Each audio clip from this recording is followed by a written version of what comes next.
Hello everyone, finally Sundarban ট্যুরের second আর third ডের যে ভিডিওটা সেটা নিয়ে চলে এলাম।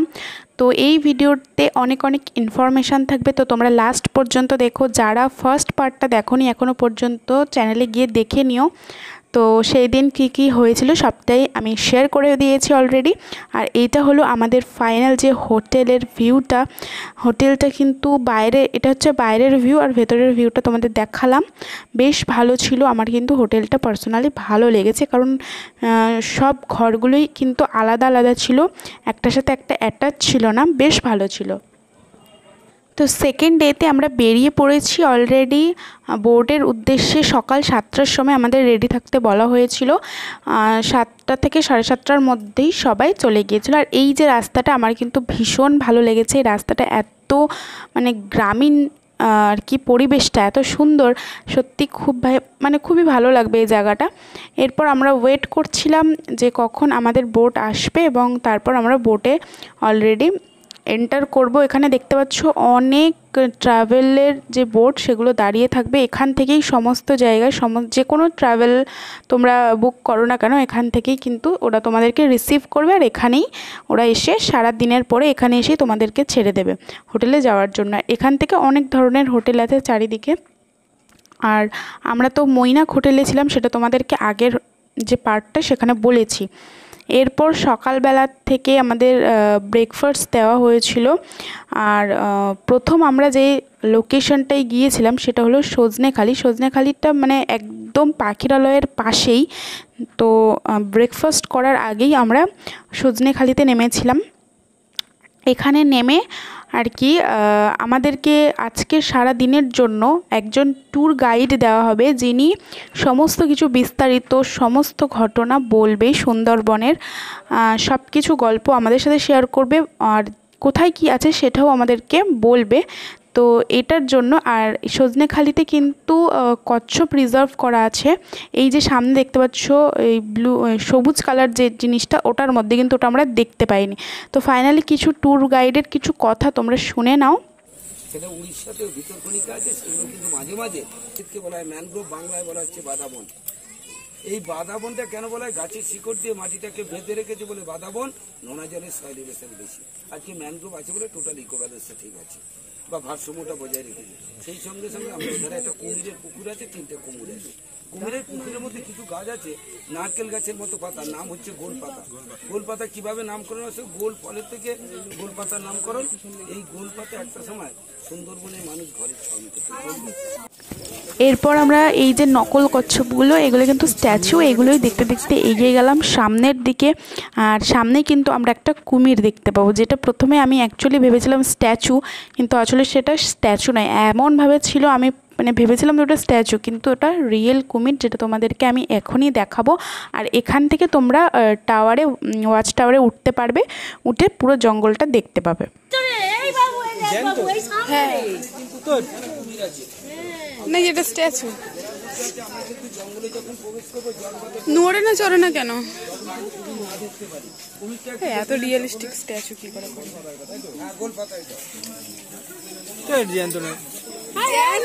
নড়ছে না, ওরা ওরকম শুয়ে থাকে।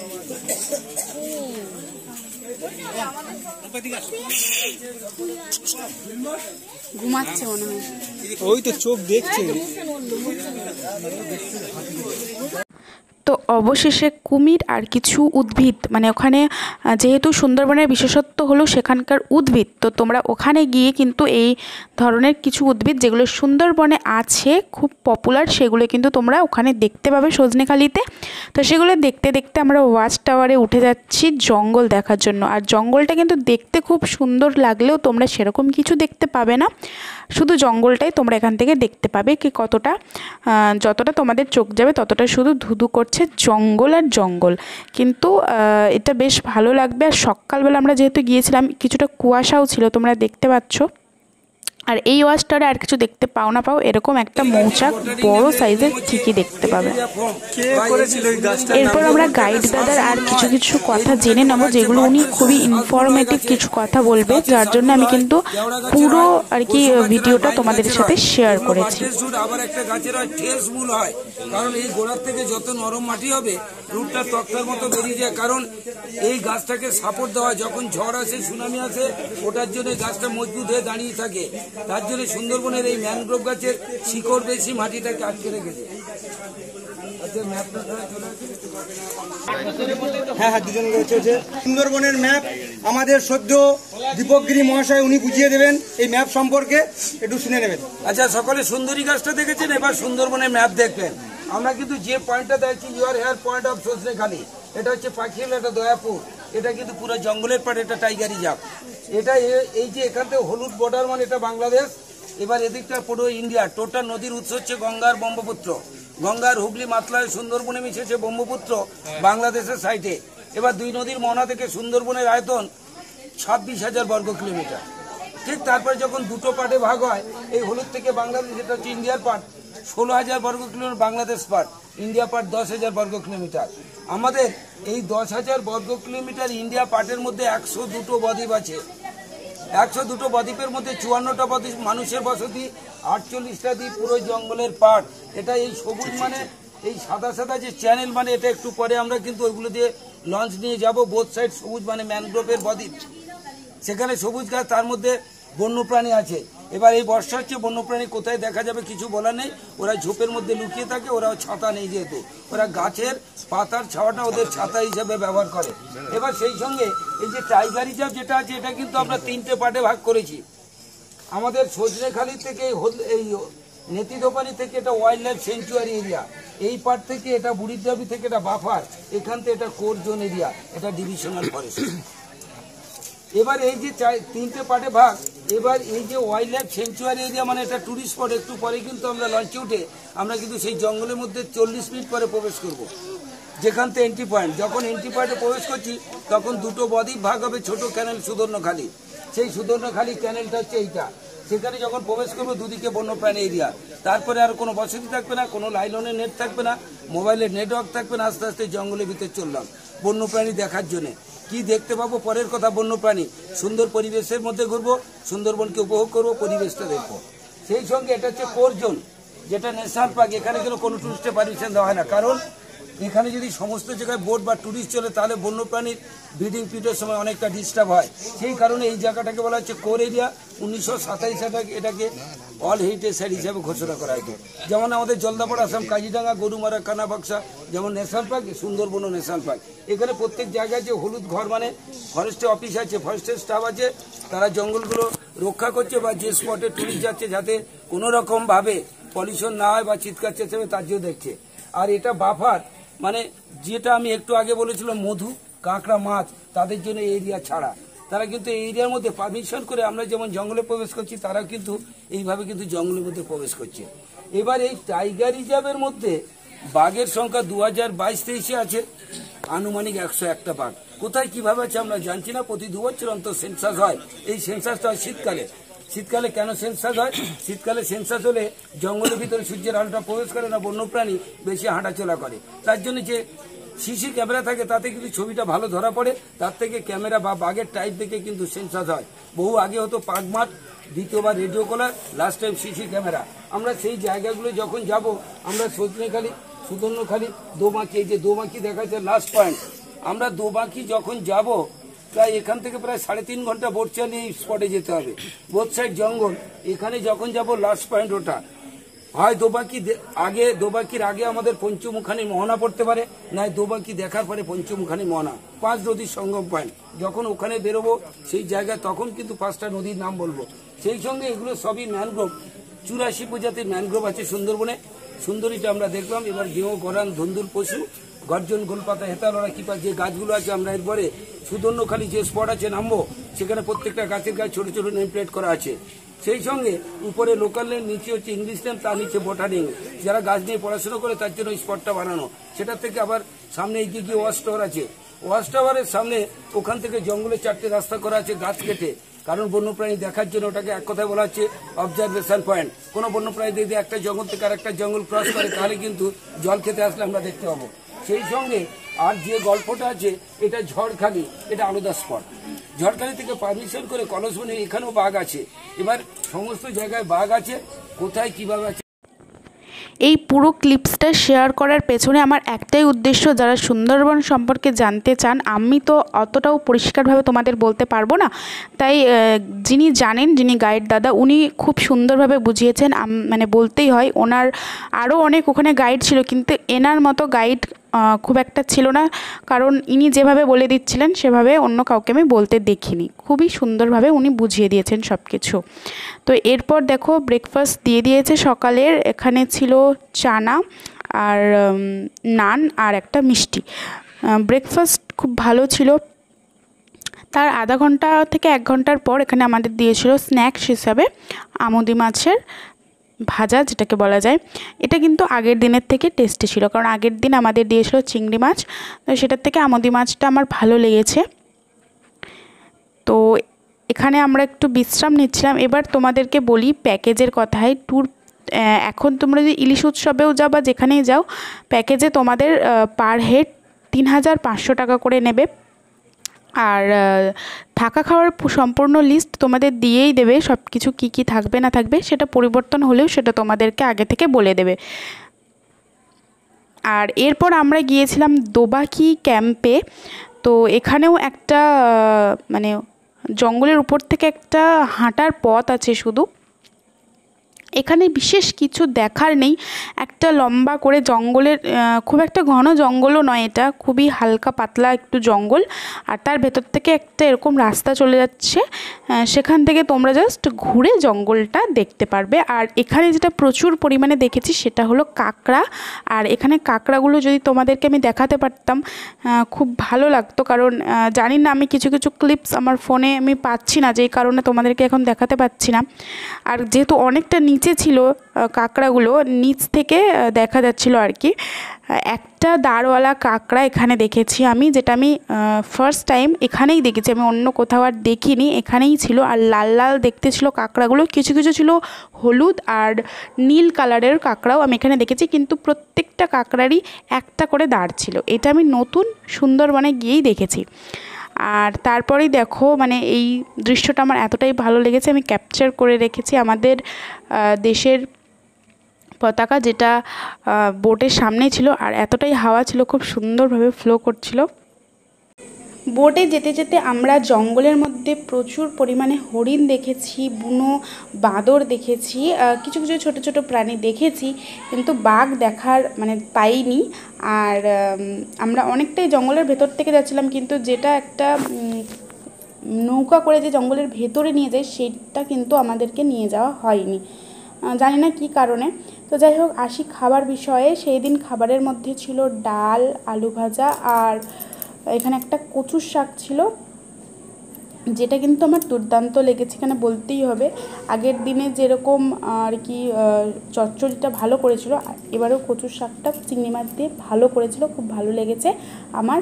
কিন্তু ইলিশ মাছটা আমার বরাবরই এখানে ভালো লাগেনি। তারপর ছিল এখানে চিংড়ি মাছ, চিংড়ি মাছটাও মোটামুটি ছিল, খুব যে ভালো সেটা টাটকা সেটা আমি বলবো না, কিন্তু মোটামুটি ছিল, ইলিশ মাছের থেকে ভালো লেগেছে আমার। কিন্তু এখানে খাওয়া দাওয়া যদি তুমি টপ কোয়ালিটি, টপ নোচের চাও, তাহলে আমি খুব একটা টপ কোয়ালিটি পাইনি। শুধু এখানে চাটনি পাঁপড়টা আমি ভালো লেগেছে আমার খেতে, সেটাই খেয়েছি। মেনুতে মোটামুটি এটাই ছিল, একটা ইলিশ মাছের ভাপা ছিল। আর আরেকটা জিনিস যেটা আগের দিন তোমাদেরকে আমার বলা হয়নি, ওরা খাবার পর যে কোনো একটা ফল তোমাদের দেয়। আগের দিন আমাদেরকে পেয়ারা দিয়েছিল, আর আজকে আমাদেরকে দিয়েছিল মৌসম্বি লেবু। তো আর এরপর আমরা জঙ্গল জাস্ট দেখতে দেখতে যাব। আর ওখানে আর একটা কথা বলে রাখি, আমার যেহেতু ইলিশটা খুব একটা ভালো লাগেনি, তাহলেও আমি বলছি যে ওখানে ইলিশটা ভালো না দিলেও ওরা স্টাফগুলো কিন্তু ভালো ছিল, বেশ পরিষ্কার পরিচ্ছন্ন আর অনেকটাই কোঅপারেট করেছে সবার সাথে, আর ওদের ব্যবহারও কিন্তু ভালো ছিল। সেটা যেটা বলার কথা সেটা তোমাদেরকে আমি বললাম। আর তোমরা যদি ওদের কন্ট্যাক্ট নাম্বার চাও, আমি আগের ভিডিওটায় দিইনি, কিন্তু ওরা এমনিতেও তোমরা অনলাইন সার্চ করলে পেয়ে যাবে, তবুও আমি দিয়ে দেব তোমাদের সুবিধার জন্য। বলছে বাঘ হইতো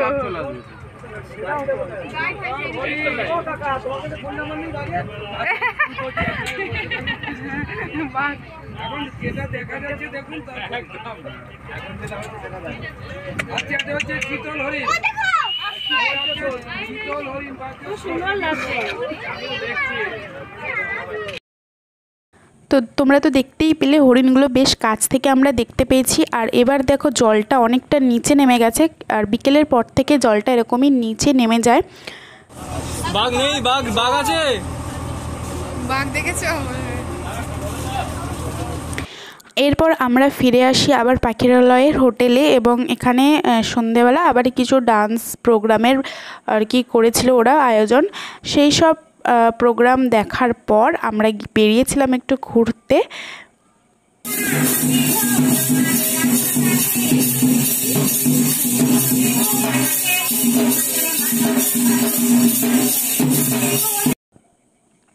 তো এরপর আমরা আসলাম বাজারে কিন্তু বিভিন্ন ধরনের জিনিস তোমরা নিয়ে যেতে পারো বাড়ির জন্য, কিন্তু এখানে আর কি তোমরা ঠিকঠাক করে দেখে নিলে ঠিকঠাক দামেই তোমরা পেয়ে যাবে, তোমাদেরকে একটু ঠিকঠাক করে দাম দর করে নিতে হবে।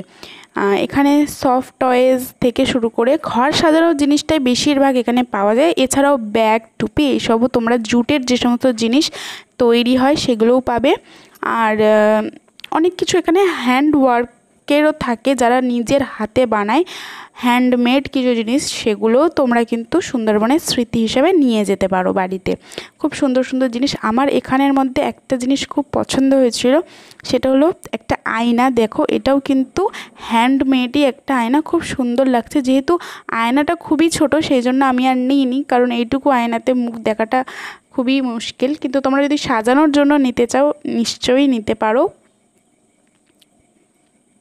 এরপর আমরা বাজারটা ঘোরাঘুরি করে দেখে এখান থেকে ফাইনালি নিয়েছিলাম খাওয়ার জন্য একটু চপ। আমি জানি না কেন আমরা এটা খেয়েছিলাম, কিন্তু খেয়েছিলাম আর নর্মালি লেগেছে আমাদেরই মতো। তারপর হোটেলে ফিরে এসে আমরা খাওয়া দাওয়া করেছি। খাওয়া দাওয়ার খুব বেশি ক্লিপিংস নিতে পারিনি, জাস্ট এখানে ছিল ফ্রাইড রাইস, স্যালাড আর চিলি চিকেন, যেটা অসাধারণ হয়েছিল। আমরা খাওয়া দাওয়ার পর একটু খেলছিলাম জাস্ট লুডো, আর একজনের সাথে আলাপ হয়ে গিয়েছিল ওখানে, খুব ভালো লেগেছে সেই কারণে। আর এইটা হলো নেক্সট মর্নিং। আগের দিন যেটা বলে রাখি, খাবারটা কিন্তু আমার খুব ভালো লেগেছে। যেটা ভালো লাগেনি সেটা বলছি, আর যেটা ভালো লেগেছে সেটাও আমাকে বলতে হবে। চিলি চিকেন আর ফ্রাইড রাইসটা সত্যি খুব ভালো বানিয়েছিল, যেই কারণে আমি একটু বেশি খেয়ে ফেলেছিলাম। এই যে আমরা সুন্দরবন ঘুরতে এসেছিলাম, আজকের আমাদের সুন্দরবনের ট্রিপ মোটামুটি শেষ। এখন সবাই আমরা বাড়ি চলে যাব। সব গুছগাছ করা হয়ে গেছে পুরো, একদম ব্যাগ একদম রেডি, সবাই গুছিয়ে হচ্ছে। এই হোটেলে যারাই ছিল তারা সকলেই বাড়ি যাওয়ার প্রস্তুতি শুরু করে দিয়েছিল। সকলেই অলরেডি ধীরে ধীরে হোটেল থেকে বেরোতে স্টার্ট করে দিয়েছিল, আর আমরাও বেরিয়ে পড়লাম। যেরকমটা দেখতে পাচ্ছ রেডি হয়ে ব্যাগপত্র নিয়ে আমরা এবার বেরোবো, কারণ আজকে আমাদের লাস্ট ডে। আর আজকে আমরা দু একটা জায়গা যাব, সেখান থেকে একেবারে বাড়ি। দু একটা বলতে একটা জায়গাতেই যাব, সেটা হলো লোকনাথ মন্দির। আমাদেরকে লোকনাথ মন্দিরে নামাবে প্রথম, তোমাদেরকে নামানোর পর ওখান থেকে তোমরা লোকনাথ মন্দিরে বেশ খানিকটা যেতে হবে হেঁটে, 2 থেকে 3 মিনিট মতো হাঁটা পথ। সেখান থেকে গিয়ে কিন্তু পরিবেশটা তোমাদের খুব ভালো লাগবে। আর যেটা কথা তোমাদেরকে বলার সেটা হলো, যেমনটা আমি বললাম যে আমি একটু রাতে বেশি খেয়ে ফেলেছিলাম, তোমাদেরকে যেটা আমি সাবধান করব যে ওখানে যেহেতু খাওয়া দাওয়া আর বসে থাকা সেরকম কোনো কাজ নেই, সেটা যার যার ডাইজেস্টিভ সিস্টেমের উপরে নির্ভর করে। এখানে আমি যেহেতু আমার এটা ভুল, আমি আগের দিন একটু বেশি খেয়ে ফেলেছিলাম, সেই কারণে কিন্তু আমার ডাইজেস্টিভ সিস্টেমটা একটু প্রবলেম করেছে, যার কারণে আমি একটু অসুস্থ হয়ে পড়েছিলাম। পেটটা ভার ছিল, সকালে আমি কিছুই খাইনি ব্রেকফাস্টে, কিন্তু আমি ছাড়াও ওখানে প্রচুর লোকে মানে ভীষণভাবে অসুস্থ হয়ে পড়েছিল, একজনকে হসপিটালেও নিয়ে যেতে হয়েছিল। তো আমি এটাই তোমাদেরকে সাবধান করো, তোমরা খুব সাবধানে খাবে, ওখানে খাবার দাবারগুলো খুব লিমিটেডভাবে খাবে। আর আমি কিন্তু সকালে ব্রেকফাস্ট স্কিপ করে গেছি, তোমাদের দেখাতে পারিনি। ব্রেকফাস্টে ডিম ছিল, আর লুচি আর ছোলার ডাল ছিল সম্ভবত, আর লাঞ্চে ছিল ইলিশ বিরিয়ানি, যেটা তো অ্যাজ ইউজুয়াল হয়েই থাকে তোমরা জানো, আর চিকেন কষা। আমি চিকেন কষাটা একটু টেস্ট করেছিলাম, ভালো হয়েছিল, ইলিশ বিরিয়ানিটাও ভালো হয়েছিল। ফাইনালি আমার আজকের ইলিশটা যেহেতু ভাজা ছিল, খেতে একটু ভালো লেগেছিল, আমি শুধুমাত্র ইলিশটাই খেয়েছিলাম। আর সবার জন্য যেহেতু অনেকেই ম্যাক্সিমাম আমাদের বোর্ডের 50% লোক অসুস্থ হয়ে পড়েছিল, তাই তাদের জন্য সাদা ভাত আর ডাল, আলু ভাজা এইটার ব্যবস্থা করা হয়েছিল। সবাই কিন্তু খায়নি বিরিয়ানিটা। এবার আমার তরফ থেকে তোমাদেরকে একটা সাজেশন দিচ্ছি, তোমরা যদি ইলিশ উৎসবে শুধুমাত্র ইলিশ খাওয়ার জন্যই যেতে চাও, তাহলে আমি বলবো যে যেও না, কারণ আমার এক্সপিরিয়েন্স ভালো ছিল না। তোমরা এর পরিবর্তে শীতকালে যেতে পারো, তখন কিন্তু বন্যপ্রাণী দেখার যে সুযোগটা সেটা সবচেয়ে বেশি থাকে। আমার সাজেশনটা আমি তোমাদেরকে জানালাম, ভিডিওটা কেমন লাগলো নিশ্চয়ই জানি।